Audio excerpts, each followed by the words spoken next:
To export the image currently displayed in the active panel as it appears on the screen, including all measurements and annotations, as a JPEG file on the local disk, click the Export button in the Export section of the toolbar. Then, browse for the destination folder and confirm the save.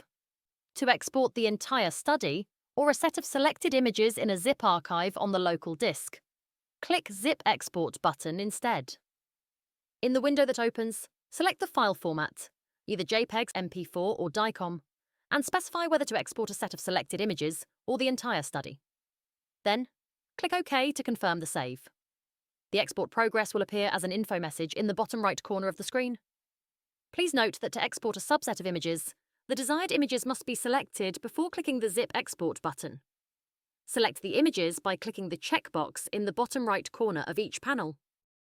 The total number of selected images will be displayed next to the Select/Deselect All Images button in the toolbar, which can be used to easily deselect or select all images in the study.